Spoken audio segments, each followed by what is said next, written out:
Moving on, the Minister of Interior, Dr. Olubunmi Tunji-Ojo, has announced that the federal government has started auditing inmates across the 256 custodial centers nationwide as part of efforts to decongest the facilities. The minister revealed this information following an inspection of the ongoing 3,000 capacity maximum security custodial center in Janguza, Kano State, and the medium security custodial center in Kuje, Abuja.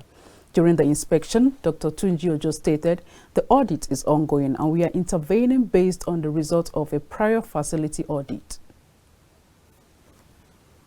Of the administration in terms of our custodial centers, and I can tell you that work is going on. It's still work in progress. There's some things that needs to be worked upon, but obviously not yet where we want to be, but definitely not where we were.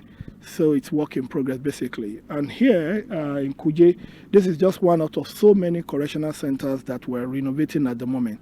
And as you can see, the perimeter fencing all has been concluded, all concrete, and of course all infrastructure. I wouldn't want to disclose so many of the security infrastructure that has been put in place. And of course, even when you look at the welfare of officers, the hostels, the cells have all been renovated, and facilities created, and the ambience, and of course a lot of reforms. You can see it by yourself that this is not the Kuje that you used to know. So obviously renewed hope is working. President Bola Ahmed Tinubu is working in our correctional centers. He further explained that an empirical method is being used to conduct the audit, which is expected to lead to significant decongestion of the prisons.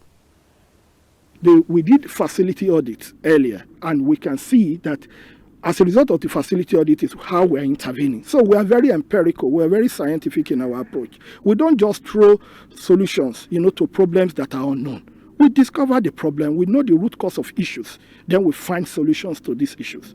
And this is what Renewed Hope is about. And this is what we've done in terms of infrastructure. So the audit system too is also a way of us being scientific, being empirical, being able to know the root cause and issues. And I tell you, that will lead massively to the decongestion of our correctional service. It's not just about saying you want to decongest. It's about you knowing the status. Life is all about data. Data is the new oil. Data is what runs life. Data is the blood of life now in this millennium. So for us, the audit is going on, and by the time we're done with the audit, you will see the level of the decongestion. And not to forget, a young man today, one of the inmates gifted me about 3 books, authored by him. It's an inmate that's been here for like 12 years. And today he has finished his first degree through the National Open University. He has finished his master's degree, and it's about enrolling for his PhD. So that's this positive story about Nigeria. That's what I want people to see about who we are as Nigerians. At the Kuje facility, the minister received a gift of 3 books authored by an inmate who has earned a bachelor's degree, a master's degree, and is currently pursuing a PhD through the National Open University program at the Kuje Correctional Center.